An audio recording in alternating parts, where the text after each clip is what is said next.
वाह क्या बात।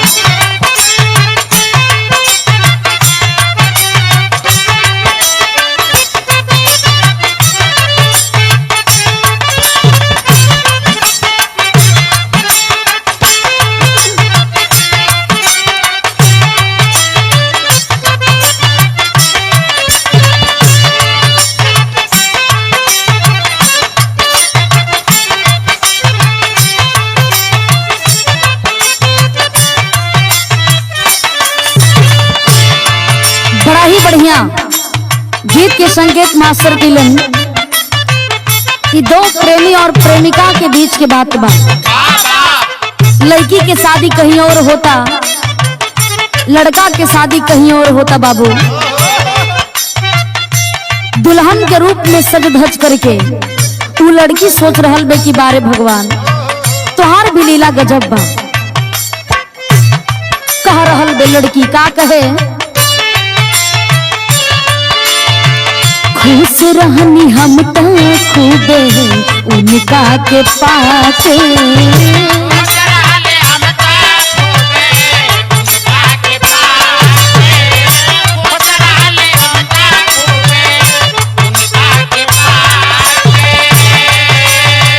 कहले रहले रखिया है जान डोली सजा के।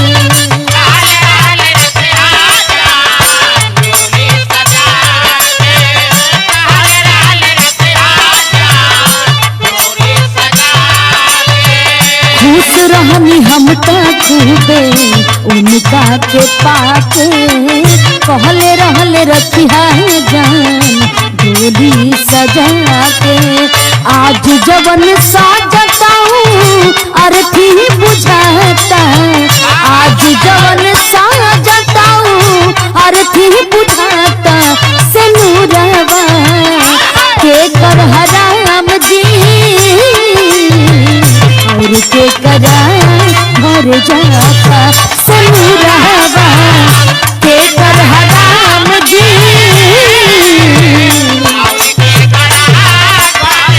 बहुत अच्छे।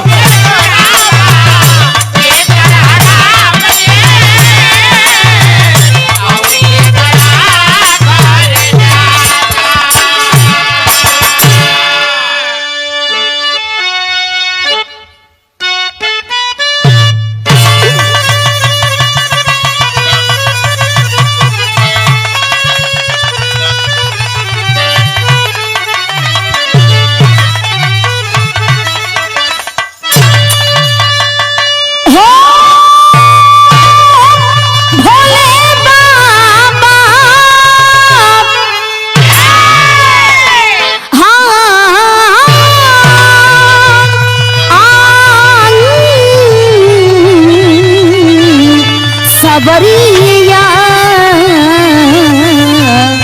भोले बाबा जोगिया हो राम।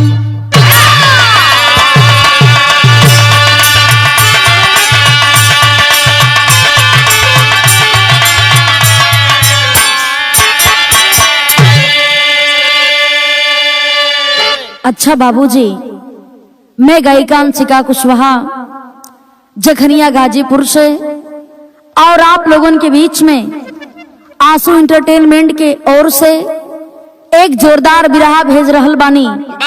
आशा ना बल्कि हमरा के पूर्ण विश्वास बा कि आप लोग ए बिरहा के सुनिहन और पसंद करिहन और आंसू एंटरटेनमेंट के लाइक करिहन, सब्सक्राइब करिहन।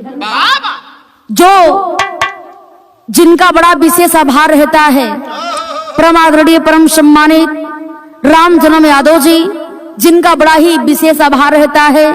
और बड़े भैया बेचू यादव जी, रंजीत यादव जी, मनोज यादव जी, लोरिक यादव जी, जितेंद्र यादव जी, एडवोकेट साहब, कल्पनाथ कवि जी, बहुत बहुत मैं आप सभी लोगों का सम्मान करती हूँ। बड़ा आप लोगों का सहयोग, बड़ा ही प्यार रहेला। लेकिन बाबू देखिए, कहा जाता है इंसान चाहे कोई बड़ा हो चाहे छोटा हो, लेकिन उसे बनाने वाले सबका मालिक केवल एक होते हैं। बड़ा सुंदर ही कहानी बा, आप लोग सुनिहन दिल दिमाग लगा करके कहानी शीशा के जैसे बिल्कुल साफ साफ झलक जाई। भूमिका के लाइन से कहना है मास्टर,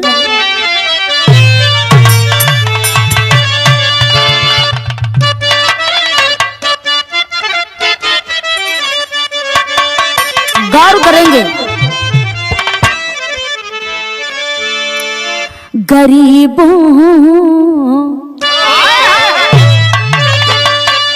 गरीबों की इज्जत को समझो अमीरों, हर मानव को कुदरत बनाए, आशिकी में डुबोती कली ने कली को, प्यार लैला या मजनू ने करके दिखाए, ऐसे ही प्यार में एक मजनू तड़पता, दिल में लैला ने भी अपने सपना सजाए, कभी श्याम लाल प्यार का एक नगमा, सदमा लगा दिल कलम को उठाए।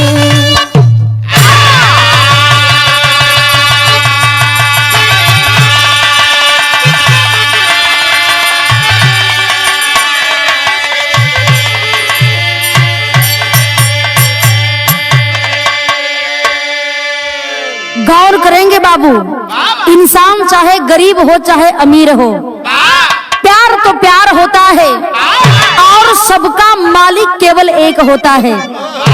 आप अमीर हैं तभी भी आपका दिन और रात उसी तरह होगा, और जो गरीब है उसका भी दिन और रात उसी तरह होता है। यहाँ दो प्रेमियों के बीच में प्यार कैसा होना चाहिए, बड़ा सुंदर लाइन कवि जी लिखले हुए। एक लाइन गजल के अंदाज में मास्टर कैसे,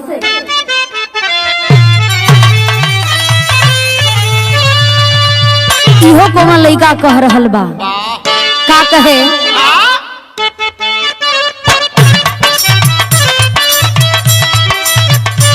और लइका कैसन रहल, बिल्कुल राम केवल यादव जी जैसन रहल, प्यार के इतना ज्यादा माहिर रहल, कहे लगल कि तोहरा के का समझली तू का निकल गईलू, कहता बेचारा का कहे, सोचता हूँ कि वो कितने मासूम थे, सोचता हूँ कि वो कितने मासूम थे, क्या से क्या हो गए देखते देखते,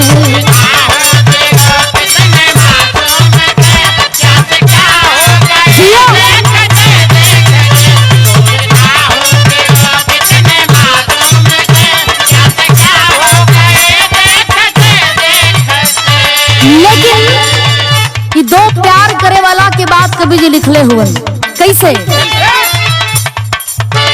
प्यार की आग में आशिक ही जलते थे, प्यार की आग में आशिक ही जलते थे, कम था ज्यादा हुआ सोचते सोचते,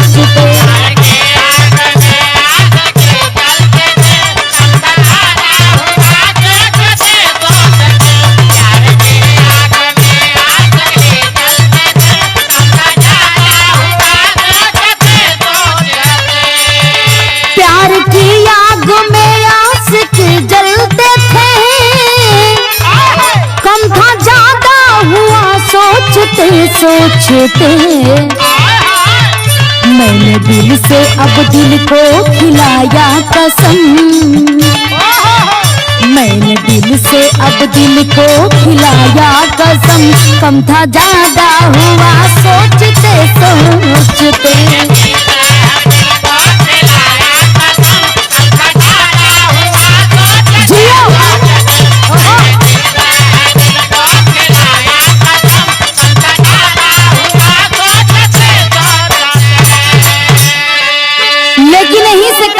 शुरुआत भइल कहानी कैसन बा, केकर कहानी बा,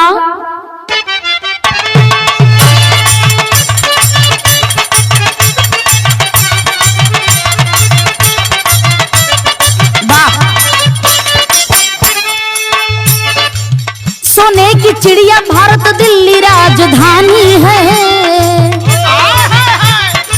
सोने की चिड़िया भारत दिल्ली राजधानी है, उसी शहर की एक दर्द भरी कहानी है।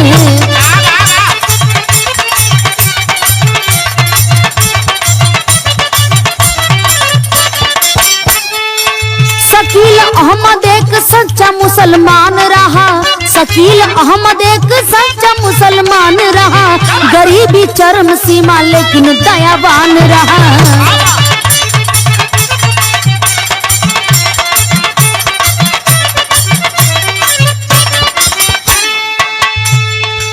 करके मजदूरी अपना पेट पाला करता था, करके मजदूरी अपना पेट पाला करता था, निकाह के चक्कर में रोज आहें भरता था।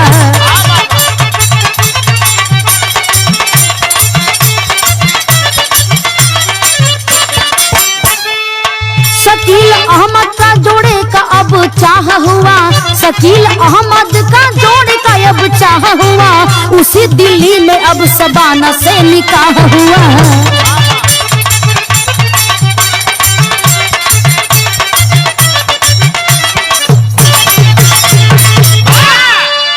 गौर करेंगे बाबू, देखें दिल्ली में रहने वाला एक छोटा सा परिवार, गरीब परिवार का बेटा, जात का मुसलमान, जेकर नाम रहल बाबू शकील अहमद।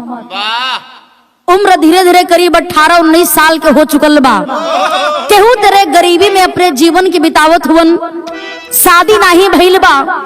सोचत हुवन कि यदि समय से शादी ब्याह हो जाता बड़ा बढ़िया रहत। धीरे धीरे मालिक कैसन मर्जी भइल बाबू, शकील अहमद की शादी वही दिल्ली में एक शबाना नाम की लड़की से होता है। जब शबाना नाम की लड़की से भइल बा, धीरे धीरे समय बीते लागल, बड़ा खुशहाली के साथ जिंदगी बितावत हुवन। 2 महीना बीता, 4 महीना बीता, जब 9 महीना बीतल, प्रभु कैसन मर्जी भइल कि शबाना के गोद में भगवान एगो बिटिया दिलन ह। एक बिटिया के जन्म भइल, जौने बिटिया के नाम बड़ा प्यार से शकील और शबाना दोनों लोग मिल करके शबनम रख देहलन। शबनम बिटिया बड़ी होनहार बड़ी है बाबू। 2 साल के भैलिन, 4 साल के भैलिन, जब 6 साल के भैलिन हा, वो बिटिया के पढ़ाई में मन बड़ा ज्यादा लग रहल बा। तब भैल का मास्टर गीत लगल,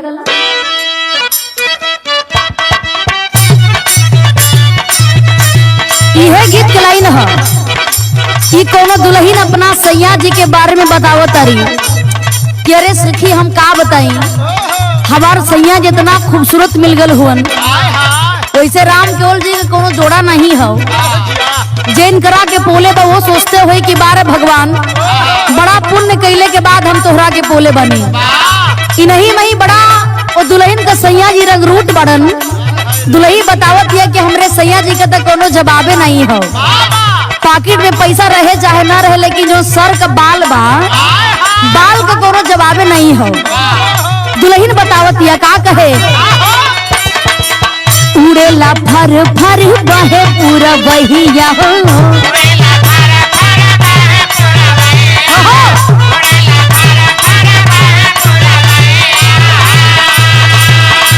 चश्मा पहिरे जब ले अंगड़िया हो,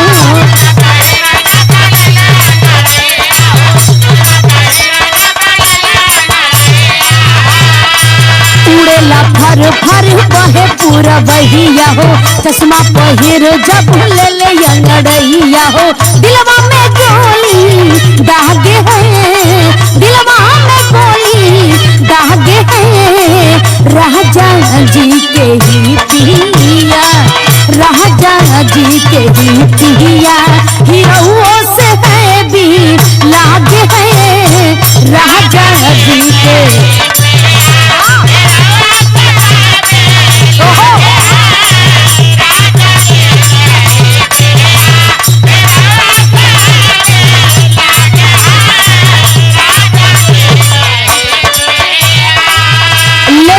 शकील अहमद और उनकर पत्नी शबाना दोनों लोग बड़ा खुश बड़न अपना बिटिया के तरक्की के देख करके। कैसे आवेला धड़ धड़ नीक समहिया हो,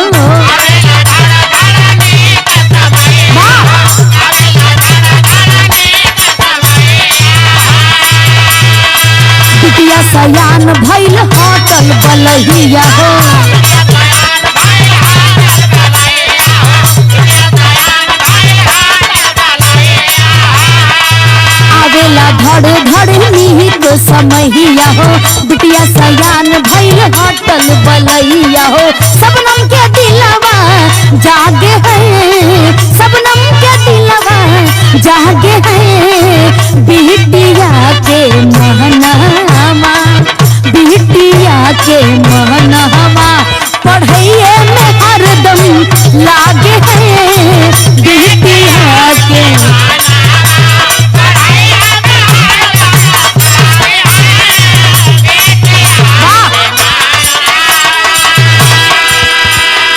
देखे आज सबनम बिटिया बड़ा जोरों शोर से पढ़ाई में मन लगावत तारी, पढ़ाई के करत तारी। ये बाबू धीरे धीरे सबाना बिटिया बड़ हो रहल बड़ी। तब कहना है स्कूल में दाखिला लिहली सबनम कुमारिया,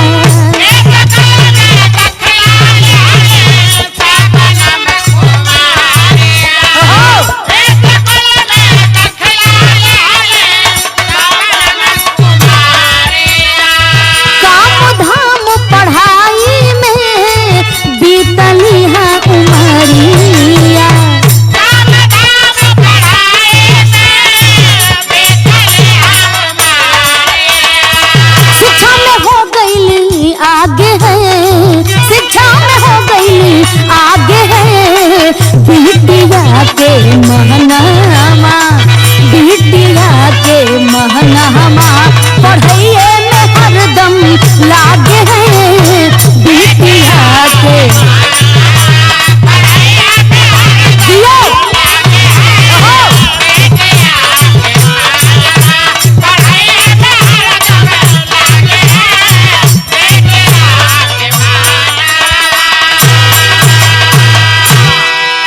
देखे शबनम बिटिया धीरे धीरे 10 साल के भैलीन, 12 साल के भैलीन, जब 16 साल के भैलीन हम घर में बड़ा खुशी बा। शकील अहमद अपना पत्नी शबाना बिटिया शबनम के लेकर के बड़ा खुश बने हो बाबू। देखें धीरे धीरे समय बीते लागल, शबनम बिटिया पढ़ाई में इतना ज्यादा तेज रहलीन। देखें आखिर शकील सोचत हुवन कि अपना बिटिया के पढ़ा करके लिखा करके और आगे चल करके एक बहुत बढ़िया नौकरी वाला बिटिया बनाई। हमार बिटिया बहुत भारी नौकरी करी हन, डॉक्टर बनी हन, इंजीनियर बनी हन, जवन बिटिया के सपना रही बिटिया के अपने बनाई। ए बाबू लेकिन देखे जवन प्रभु के मंजूर रहला उहे होला। समय बीतल हो तब तक देखे एकाएक वो परिवार के ऊपर एक घटना घटल हो। कौन घटना घटल? वाह,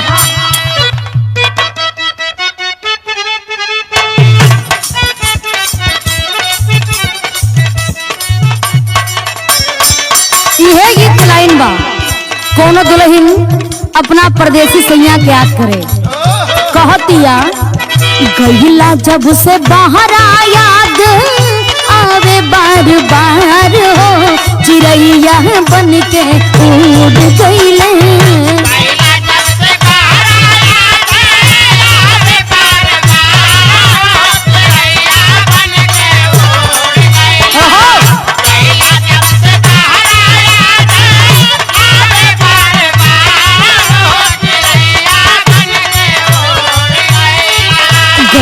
जब से बाहर याद आवे बार बार हो, चिड़ैया बन के उड़ गईले। सैया जी हमार हो, चिड़ैया बन के उड़ गईले।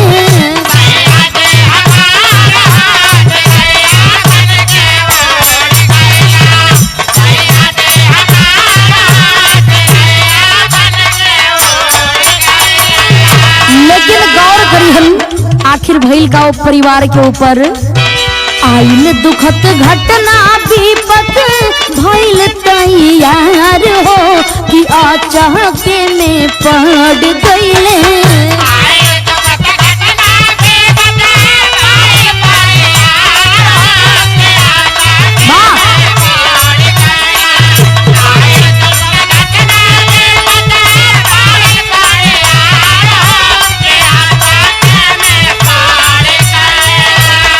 दुखद घटना विपत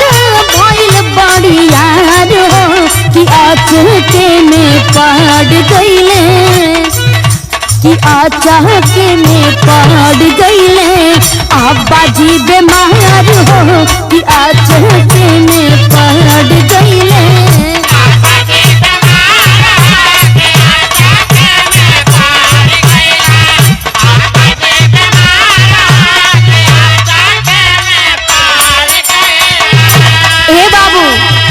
देखा शबनम बिटिया देखत बाड़ी अब्बा के हमरे तबीयत खराब हो चुकल बा तब भइल का सब बना हो अस्पताल सकीला के ले गईली।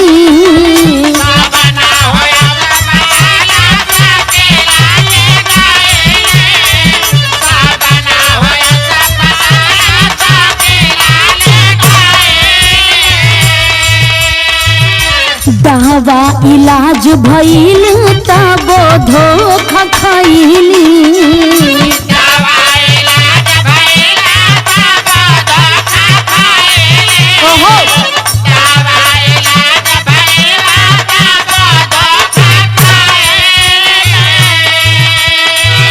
बचले सकील नाही छमले बा अन्हार हो कि आचके में पड़ गईले।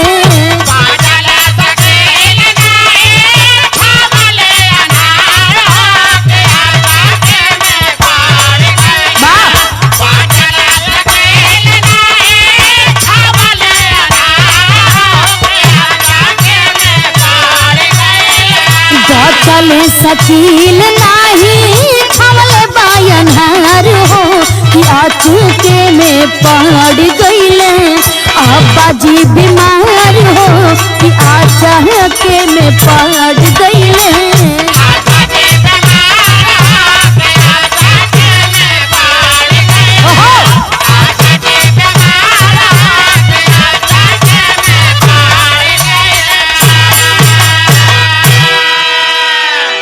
गौर करेंगे बाबू। देखें शकील अहमद की तबीयत बड़ा बिजोड़ खराब हो गई।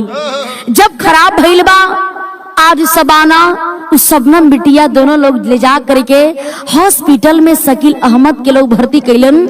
2 दिन बीतल 3 दिन बीतल ए बाबू, लेकिन शकील अहमद के तबीयत में कोनो सुधार नहीं आवत बा। जब कोनो सुधार नहीं आइल कुछ देर के बाद डॉक्टर साहब आ करके कहते हैं कि शकील अहमद इस दुनिया को छोड़ करके चला गया। नहीं बचा शकील अहमद जब ये दुनिया के छोड़ करके चल गिलन हो बाबू। आज छोट बिटिया जेकर बड़ा अरमान रहल कि हमार बाबूजी हमरा के पढ़ा करके लिखा करके कुछ लायक बना दिहन, आज वो बिटिया के अरमान चूर चूर हो गई। देखें आज शबनम बिटिया अपने अब्बा के लाश पर गिर करके रोवत बाड़ी। अब्बा तोहरा से हमार पूरा सपना रहल, पूरा सपना टूट करके चूर चूर हो गई। सबाना भी अपने पति की लाश पर गिर के रोवत बाड़ी। लेकिन बारे प्रभु तेरी भी मर्जी गजब है। देखें केहू तरे वो विपत में लाश के दाह संस्कार भइल हो। समय बीते लागल। शबनम बिटिया सोचत बाड़ी कि हमरो उम्र करीब 19-20 साल के हो चुकल बा। हमार माई धीरे धीरे बूढ़ी हो चुकल बाड़ी, अम्मी हमार बूढ़ी हो चुकल बाड़ी। आखिर इनकर देख रे कैसे होई।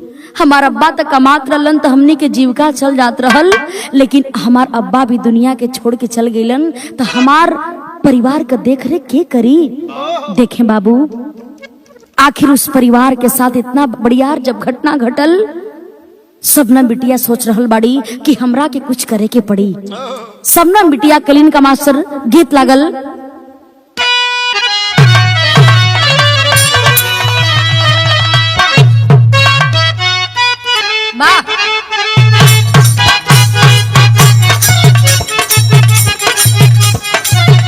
अच्छा तो गीत ऐसन बा, ये गीत कबो पुरान होइए ना सकेला। यो कोनो दुल्हन कहत रहल का कहे, रेलिया से चढ़ के जा हाजिया से उतरी प्यारे मुनवा हो गईले ना।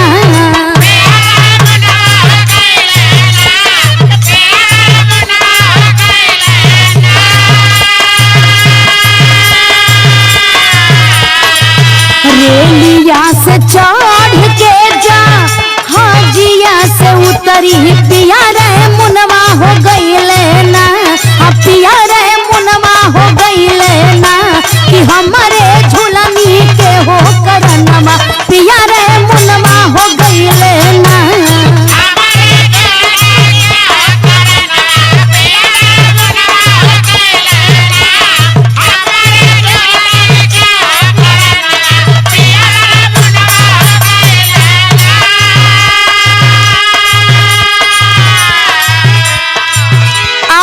शबनम बिटिया अपना अम्मी सबाना के सामने जा करके कहत बड़ी कि अम्मी हो, हमने के कुछ न कुछ करे के पड़ी, लेकिन तुहार बेटी चाहे बेटा हम ही बानी, हम नौकरी करे के और तुहार भी देख रेख करब और अपन भी देख रेख करब।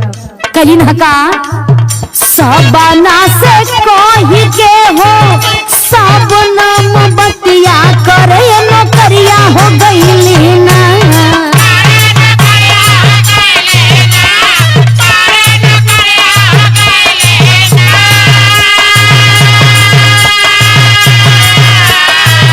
शबाना से कही के हो शबनम बतिया करे नौकरिया हो गईली ना, करे नौकरिया हो गईली ना।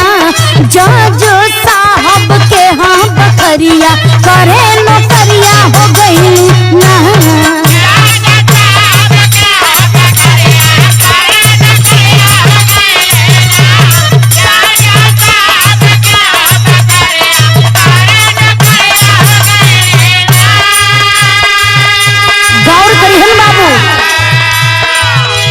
कुछ दूरी पर जज साहब का बड़ा भारी वीआईपी बंगला दिखाई देलस।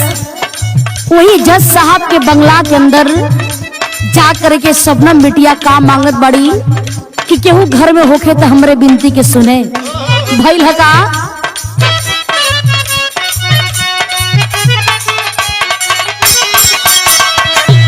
चौका बर्तन क के शबनम खर्चा चलावे।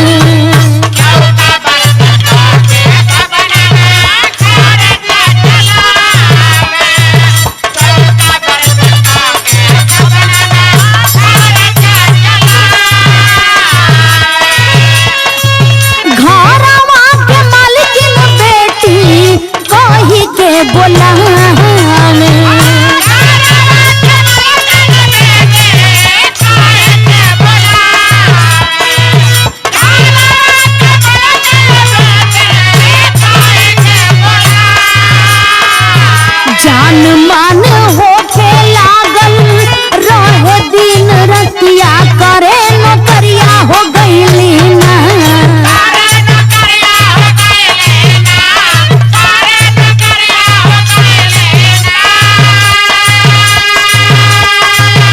जान मान होके लागल रहे दिन रतिया करे नौकरिया हो गईली ना, करे नौकरिया हो गईली ना। जज साहब के हाँ बकरिया करे नौकरिया हो गईली ना।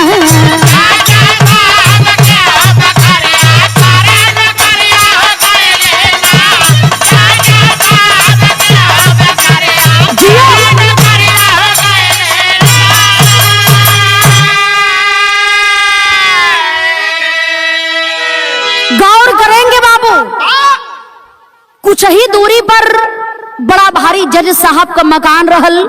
जज साहब के मकान के अंदर जा करके हाथ जोड़ करके शबनम बिटिया जज साहब से और जज साहब के पत्नी से कहत बड़ी कि बाबू, हमार बाबूजी दुनिया छोड़ करके चल गईले, घर में हमार केवल बूढ़ी मतारी बड़ी और उनकर इकलौती बिटिया हम ही बानी, हमार नाम बा शबनम। यदि ये घर में कोनो हमरा के काम मिल जाई ना, झाड़ू पोछा कुछ भी करे के मिल जाई तो हम सब कुछ करे के तैयार बाड़ी।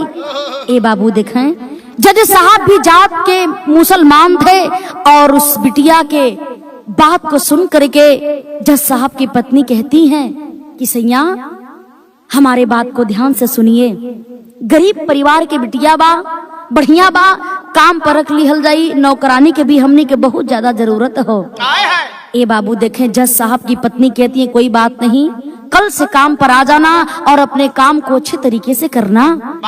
शबनम बिटिया प्रतिदिन वो घर में जा करके झाड़ू पोछा करे, बर्तन धोवे का काम करे, भोजन बनावे का काम करें और इतना बढ़िया से काम करे लगलीन कि जज साहब भी बड़ा खुश बड़े। और देखें